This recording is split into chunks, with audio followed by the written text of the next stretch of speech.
لله رب العالمين الرحمن الرحيم مالك يوم الدين إياك نعبد وإياك نستعين اهدنا الصراط المستقيم صراط الذين أنعمت عليهم غير المغضوب عليهم ولا الضالين آمين. السلام عليكم ورحمة الله وبركاته. الحمد لله الذي هدانا لهذا وما كنا لنهتدي لولا أن هدانا الله.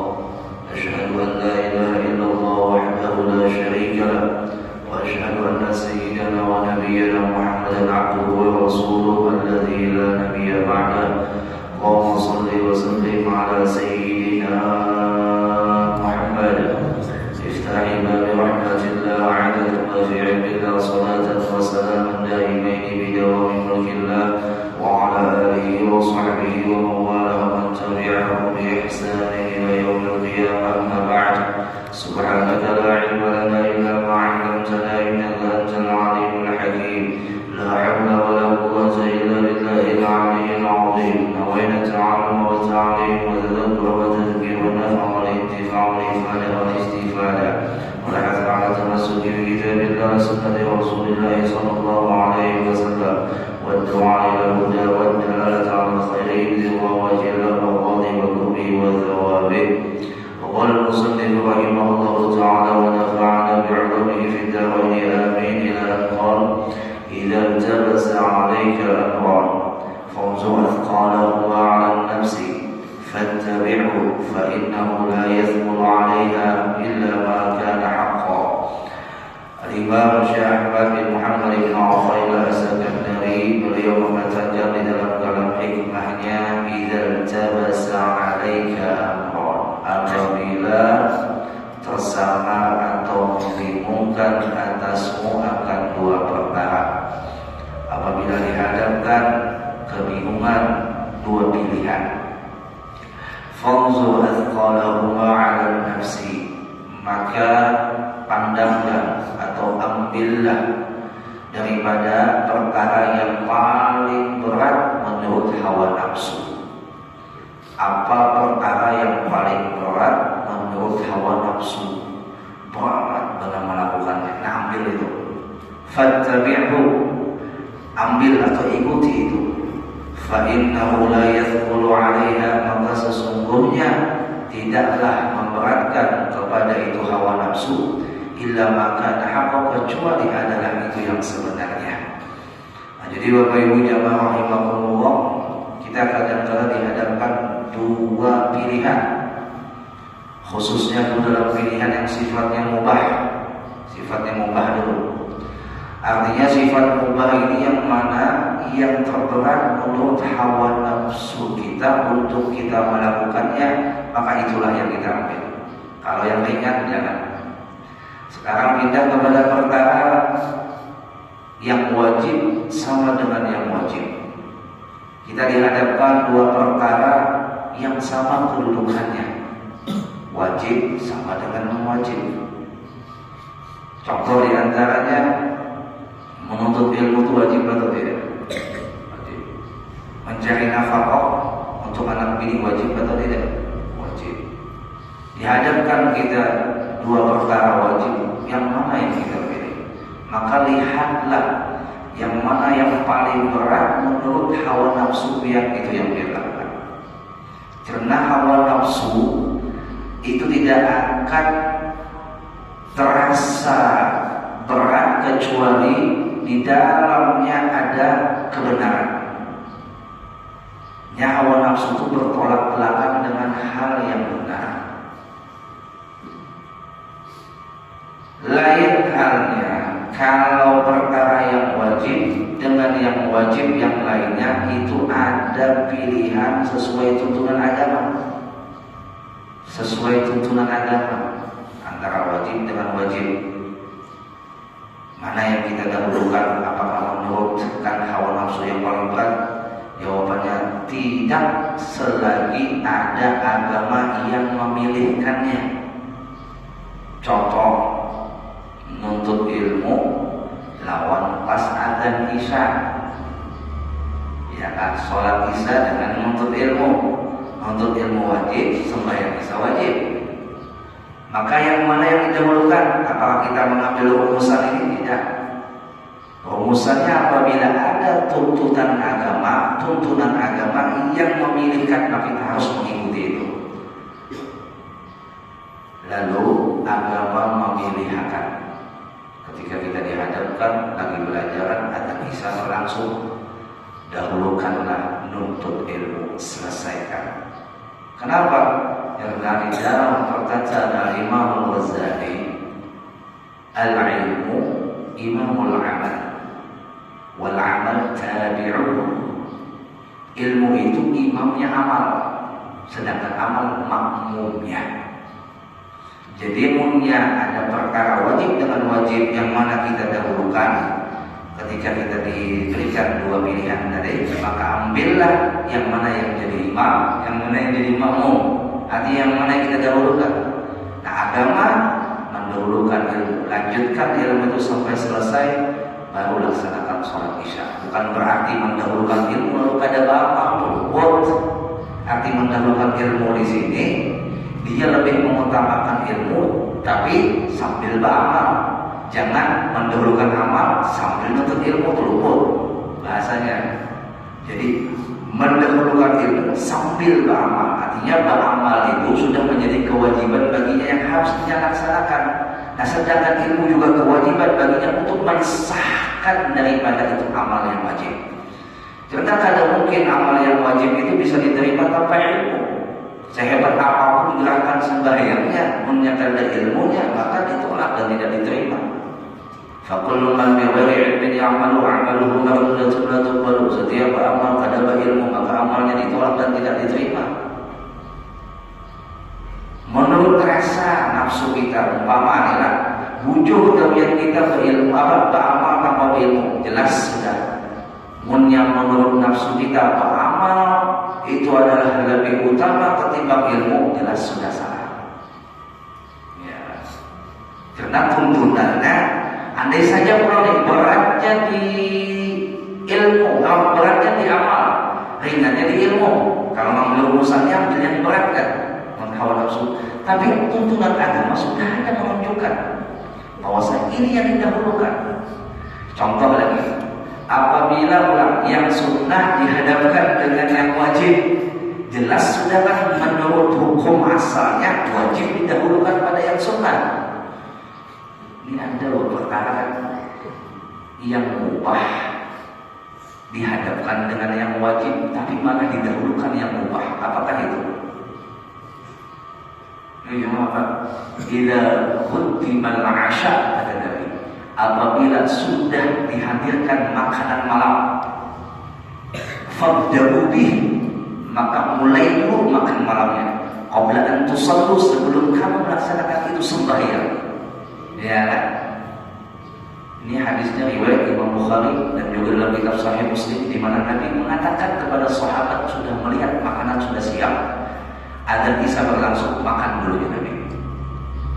Padahal makan itu mubah kan? Mubah, ya kan?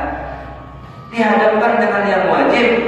Tapi kalau sudah ada tuntunan agama yang kita disuruh untuk mendahulukannya, maka dahulukan. Ini dia bagi perlunya ilmu. Oh, karena ada ilmu ya tadi. Wah, ini makanan dulu lah. Wah, sembahyang wajib dulu. Wah, ini namanya tadi melampaui kealiman Rasul. Melampaui kealiman Nabi Muhammad berarti. Sama menanyakan Nabi Muhammad itu salah. Padahal Nabi Muhammad mengatakan itu supaya kita sembahyangnya khusyuk. Kadang gendang lagi lewat makanan. Apabila sudah terlihat makanan, lalu dipaksakan sembahyang, pasti terbayang tadi ada ayam, ada daging, ya. Maka bijaknya Nabi kita Muhammad SAW. Kita yang banyak bijak. Ya, makanya mulia ada tuntunan daripada agama, hatta dihadapkan dua pilihan dari mubah kepada wajib, mana yang didahulukan, maka apabila tuntunan agama menyuruh mendahulukan yang mubah, dahulukan yang mubah. Selesai masalah. Ini pembahasan yang ada di kalam Al-Imam Ibnu Athaillah apabila tidak ada tuntunan bimbingan agama, tidak ada bimbingan daripada agama, maka dia harus menitik beratkan kepada hawa nafsunya yang mana yang paling berat dinyalakan, itu yang didahulukan. Ada lagi kebanyakan yang sudah terjadi di tempat kita apabila bulan Maulid atau bulan Al-Hajj, membaca Maulid itu hukumnya sunnah, mendengarkan ceramah itu hukumnya wajib. Coba lihat, maaf di bulan Maulid lah, dengarkan itu Maulid. Yang baca sholawat itu perintahnya linadab sunnah, tapi mendengarkan nasihat kajian agama itu hukumnya wajib. Ini sudah tuntunan Maulid berjauhan keluarannya. Ibu juga ada kan? Nah ini dia yang tidak mendapatkan fadilah Maulid. Dia baca Maulid sanjung Nabi, tapi nasihat Nabi kada didengarkan. Dia baca Maulid sanjung Nabi, tapi dia kadang mau umpat mendengarkan kisah Nabi. Sedangkan yang dia baca itu Maulid belum tentunya paham bahasa Arab kalau Maulid tahu. Maka terjemahannya ya ceramahnya itu. Saya sering kali saya banyak pada grup Maulid, habis tuntunan Maulid bukan. Nah ini gambarkan laguan grup Maulid. Salah satu adab hubungan pria ketika membaca Maulid, yang mana di dalam majelis Maulid itu ada kajian, maka jangan tinggalkan sebelum kajian itu selesai. Itu pertama wajib sebenarnya. Selanjutnya yang banyak terjadi di antara kita, apabila ada kajian antara maghrib isya, kita itu biasa baca Quran antara maghrib isya, hadir juga di dalam masjid itu, maka tutup Quran, dengarkan kajian. Baca Quranmu adalah hukumnya sunnah, dengarkan ilmu hukumnya wajib. Nah itu sudah tuntunan dan pilihan sudah. Itu kata kalau kita menitik beratkan mana beratnya menuruti hawa nafsu.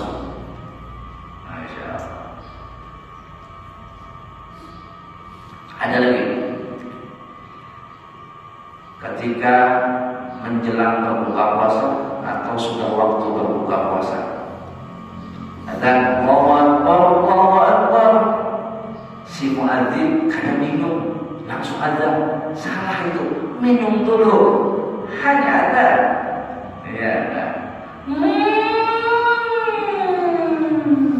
pas kan? Jangan sih kan minum dulu kalau setelah hanya azan. Jangan azan dulu hanya minum. Maka hukumnya melambatkan berbuka.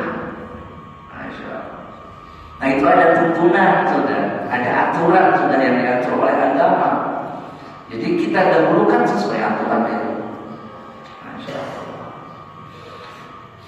Ada juga ketika dihadapkan yang sunnah berbarengan dengan yang wajib, manakah yang didahulukan? Ada kasus yang sunnah dengan yang wajib sama-sama dilakukan dalam waktu yang sama. Kapan? Menurut tuntunan agama, sembahyang tahiyatul masjid ketika khatib sudah menyampaikan khutbahnya. Tetap disunahkan sembahyang tahiyatul masjid, tapi khafifatain, 2 rakaat yang ringan, jangan panjang-panjang. Ya, tetap disunahkan. Mendengar khutbah hukumnya wajib, masuk ke masjid, lalu menyebabkan dia sholat sunnah sebab mutatabbid, yaitu sholat sunnah tahiyatul masjid, dia disuruh tetap melaksanakan sholat sunnah tahiyatul masjid, tapi dengan cara yang ringan, yang pendek, yang cepat. Padahal sunnah dan wajib bersamaan. Disamaan, dilakukan dengan bersamaan, tapi dengan cara yang sudah diatur oleh agama. Pokoknya intinya begini juga, kalau seumpama tuntunan agama itu sudah jelas ada pada 2 pilihan yang kita dihadapkan untuk memilihnya, maka pilihlah menurut tuntunan agama, selesai masalah. Dan bagaimana kita bisa memilih itu sesuai dengan tuntunan agama? Belajar. Masya Allah. Yang jelas ketika kita dihadapkan waktu mencari nafkah hukumnya wajib, dan menuntut ilmu hukumnya wajib apabila dia mendahulukan menuntut ilmu sampai mendahulukan mencari nafkah sampai menenggelamkan menuntut ilmu, ya kan? Pasti kata kawan Ustaz, pasti orang yang mendahulukan yang namanya mencari nafkah sampai menenggelamkan. Ini sampai menenggelamkan kan? Bukan berarti ya dia mendahulukan untuk ilmu masih sawal. Ini ada dia mencari nafkah menenggelamkan untuk ilmunya. Ada sawal kalau untuk ilmu. Ini jelas sudah mencari nafkahnya hukum wajib itu tidak dibenarkan karena pasti orang mencari nafkah tujuannya dunia, mencari ilmu tujuannya akhirat secara asal hukumnya. Ilmu agama dan ilmu agama. Tapi ketika dia dihadapkan nuntut ilmu dengan mencari nafkah, walaupun dia mendahulukan dari titik beratnya adalah aku mencari nafkah oleh pengen ilmu aja menurut hawa nafsu nih. Tetap dia mencari nafkah, didahulukan mencari nafkah, tapi masih disempatkannya untuk menuntut ilmu selamat. Ini perkaranya mendahulukan. Tapi kalau sudah menenggelamkan, nah ini bahaya. Menenggelamkan itu meniadakan antara yang wajib dengan wajib. Sidik tadi untuk mencari nafkah itu punya wajib, jadi ada perlu untuk ilmu. Menenggelamkan untuk ilmunya, maka ujar hawa nafsunya tadi. Aku berat ya melakukan yang namanya mencari nafkah.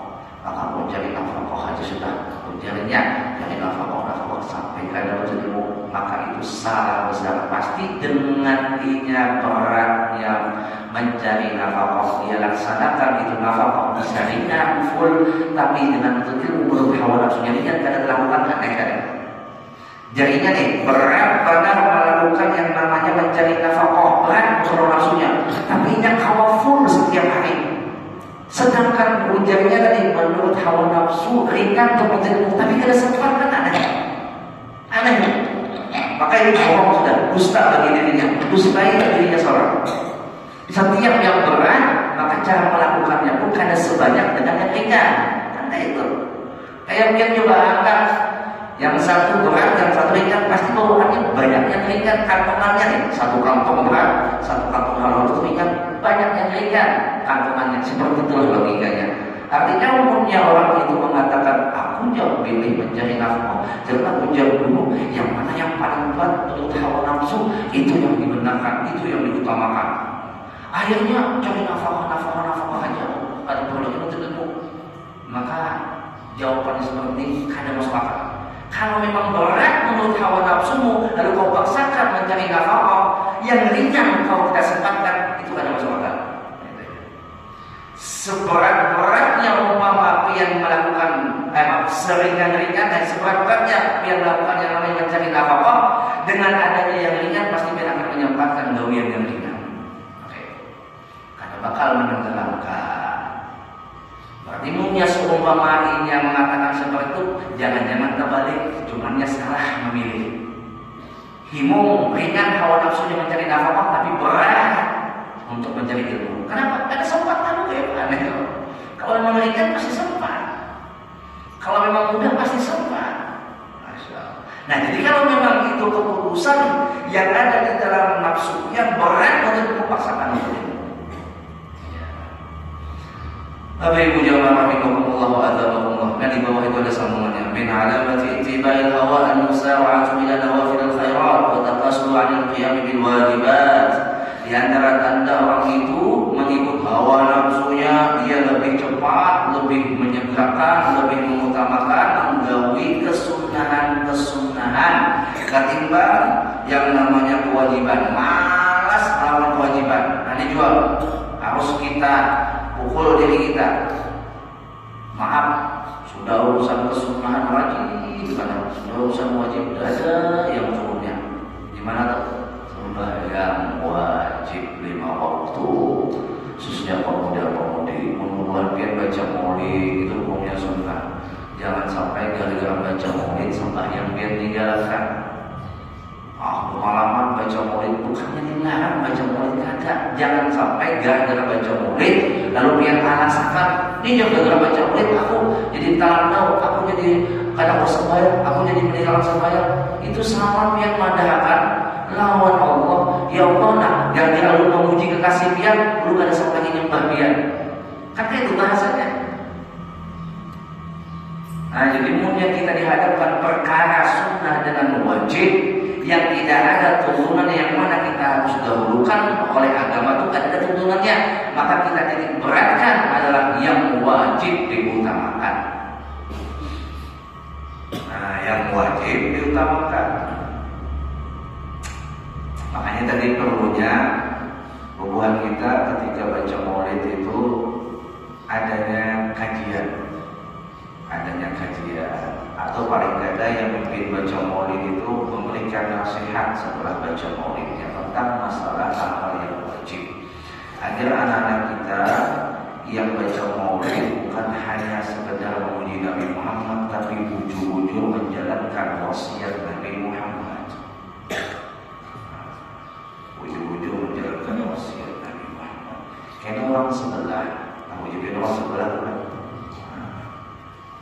Waktu yang udah itu akan menyebabkan kuliah tiga buat sebelah yang buat kita nih bermaulidan bermalaman masjidnya pasti kosong ya, subuhnya pasti kosong ya kan.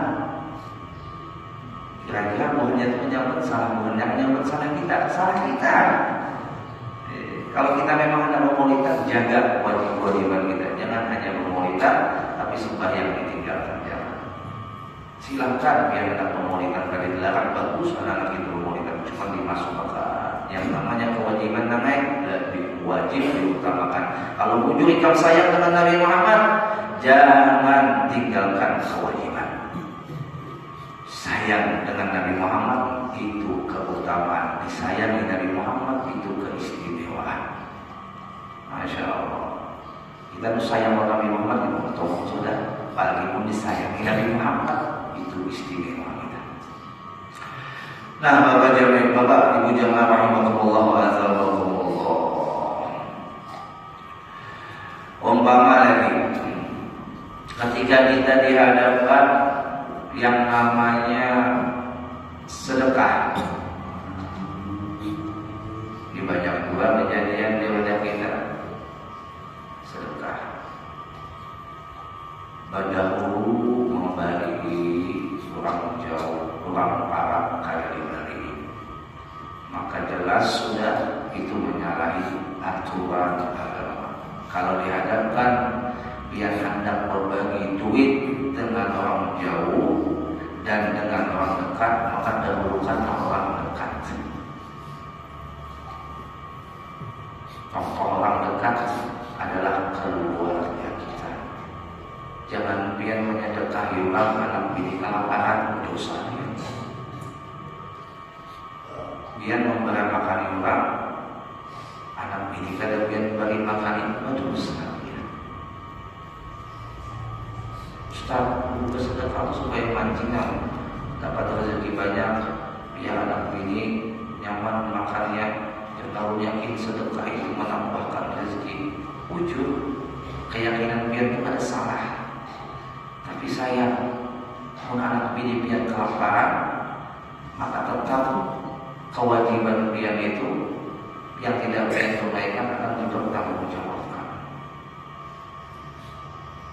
Wal walidatu yurdi'na auladahunna hawlaini kamilaini aw yatimma radha'. Lagi semuanya.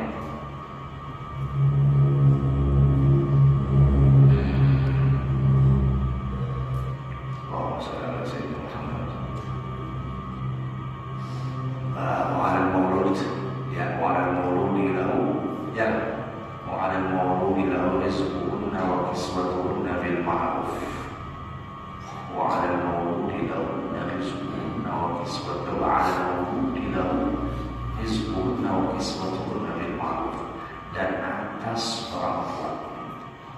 Siapa? Kita laki-laki. Wajib memberikan rizki dan makanan untuk istri kita dan anak-anak. Wa kiswatuna pakaiannya. Kita laki-laki wajib Wajib kita memikirkan kayak apa makan bini kita, kayak apa makan anak kita. Wajib kita mikirkan kayak apa pakaian bini kita, kayak apa pakaian anak kita. Jangan sampai tersungsang handphone berdahulu ditukar, makanan anak bini kelaparan. Aduh, namanya tuh ya kan. Sama maaf ibu-ibu make up berdahulu ditukar, dan sekadar beberes tuh namanya gue. Make up ada makanya nih. Dilihat juga duitnya pun labihan lah yuhan, duit pas-pasan tuh. Ya kan? Duit ditinggali lagi biasa tukarkan nasi, tukarkan minyak, tukarkan tahu, tukarkan makanan di rumah 50.000 sehari. Kali 50.000 nya tukarkan make up. Ya batas tuh make up.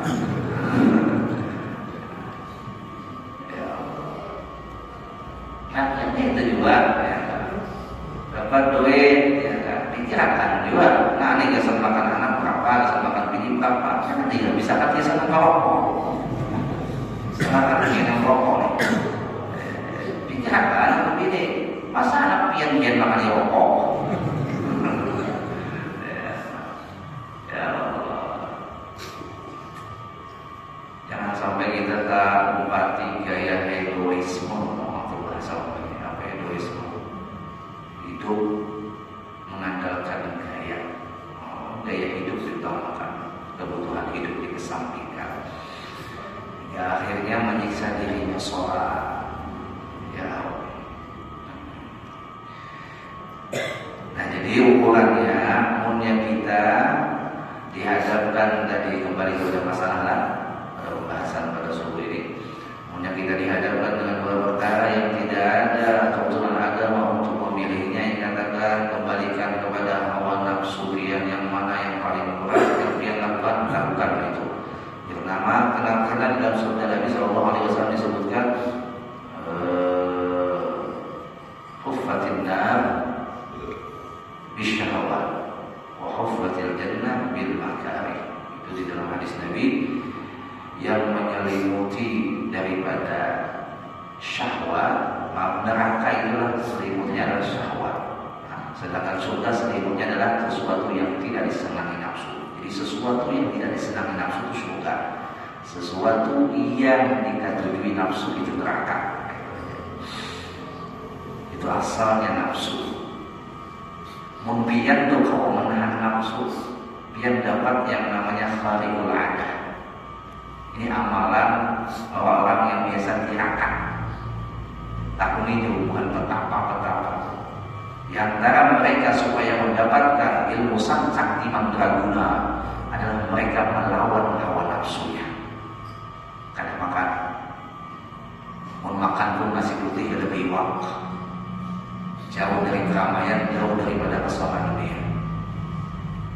Tapi sayang, bubuhan sidin yang betapa yang kadang melewati jalur agama itu dia dapatkan kesaktiannya, tapi terdidik dengan Tuhannya.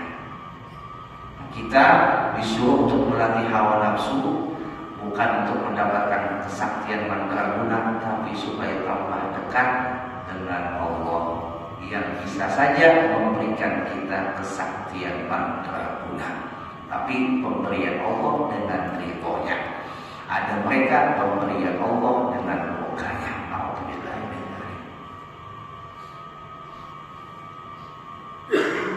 Mun yang kalau menyalahi daripada keinginan hawa nafsu terus pian lawan, umpama saja pian handap bagar muka itu handap baik kita. Saking kita itu jelas berhutang dia tukar tahan dia hawa pian melawan. Si nafsu itu bujang kalah. Ketika nafsu itu sudah kalah, dia mulai lemah.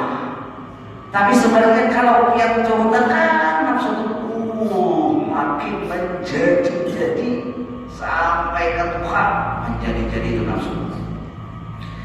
Kada sedikit orang yang tertuju memperturutkan hawa nafsu sampai ke Tuhan, tetap tertuju yang namanya kehidupan dunia. Kenapa? Mendarah daging sudah mulai lagi tertuju memperturutkan hawa nafsu. hingga sampai ke Tuhan mengakar hawa nafsunya. Anaknya mewadahi, gak ada mempan. Mintakan walaupun dulu banyak, gak ada mempan juga. Maka ibadah sudah menghawa nafsu mengakar. Ya Allah. Untungnya kita alhamdulillah Bapak Ibu, syariat Nabi kita Muhammad itu untuk kita ada namanya puasa sebulan Ramadan. Sebulan itu pengingat disuruh untuk menahan hawa nafsu, kadang memperturutkan hawa nafsu, melatih dalam setahun sebulan ini biar latihan supaya jangan menjadi hawa nafsu biar. Selama setahun itu ada puasa, ya sudah nafsu kita ini merajalela menguasai jiwa kita. Maka kalau nafsu ini sudah merajalela menguasai diri kita, apapun kebenaran yang ditampilkan tetap baginya adalah sebuah keburukan. Kebenaran yang kayak apa aja jelas dan tetap baginya adalah sebuah keburukan. Ada tahu lagi kubur berair, halal haram batas. Kenapa? Mulai dari sampai ke ke-7 memperturutkan hawa nafsu. Mulai kuitan berduit sampai kuitan gak ada berduit. Tapi yang memperturutkan hawa nafsu, maka jamin orang seperti ini kada bakal bisa istiqomah di dalam mencari yang halal. Karena kebiasaan sudah nyaman makanan itu akan terus, kada pernah merasakan makan sakit. Tiba-tiba dihadapkan kuitan bangkrut, stres.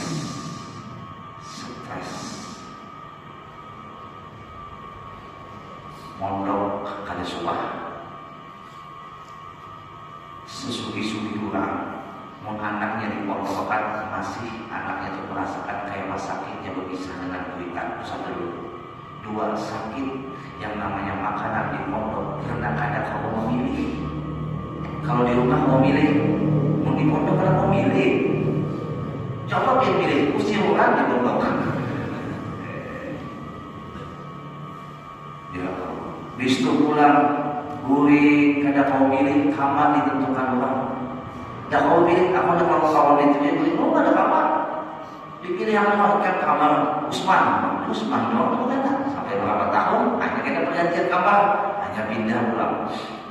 Ditertibkan begitu di pokok.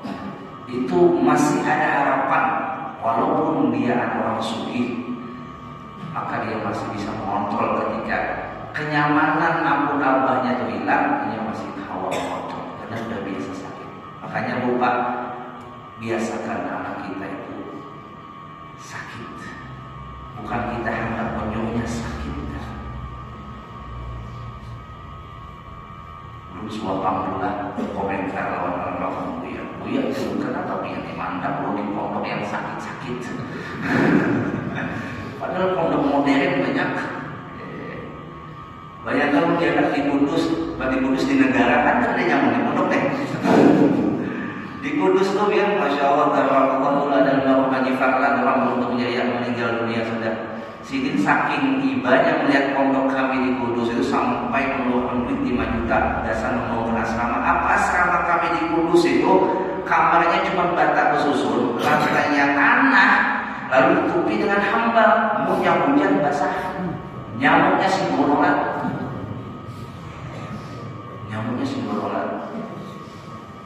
Ya Allah, habis di Kudus dari tenaga berdarah komplikasi dibawa beli ke Banjar.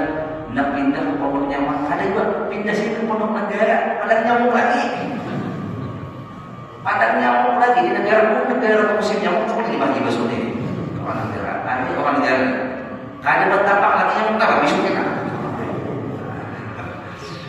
Ya Allah, jawaban sini sebenarnya, mun kada wah ini kamu belajar sakit, kamu bodol gak nyaman.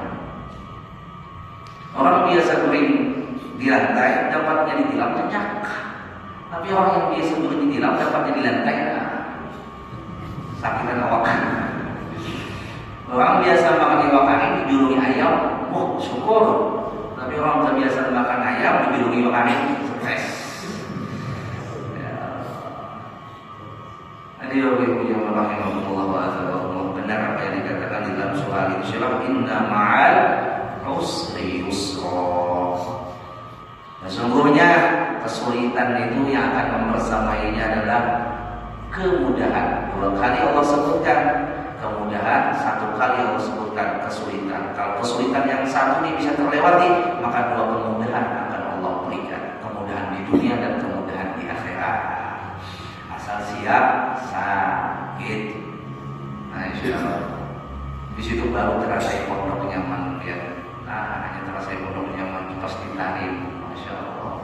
Sampai berucap melawan kawanan yang di kamar dulu selama pondok dulu pertama kali merasakan nikmatnya pondok ya di sini. Kenapa kamarnya basi, makanannya kambing yang beli lama kok. Ya Allah.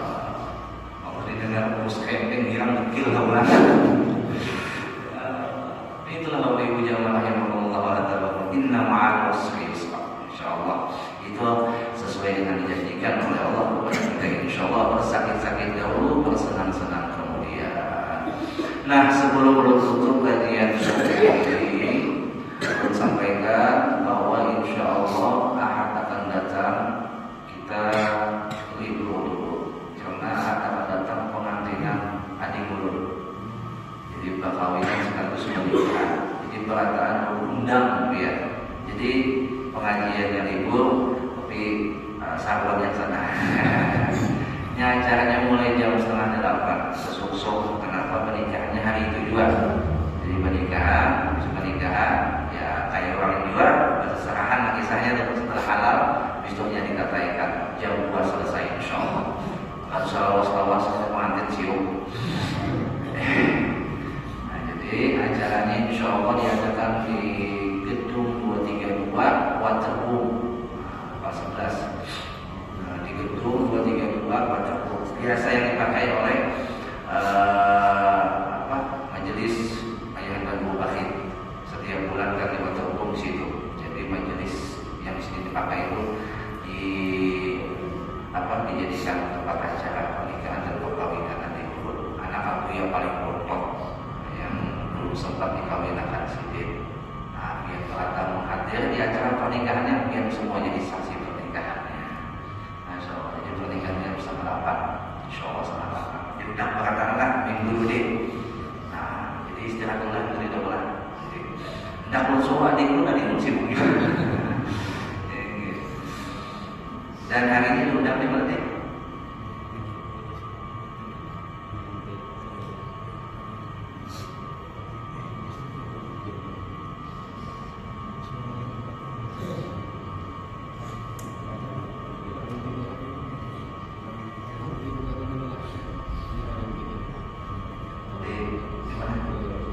Diundang di belakang akhir pindah yang bujuran kontemplasium diundang beratan habis ini habis islam cara pengantinan di Kewing 3 hanya menyalir di Kewing 3 boleh Al-Fatihah.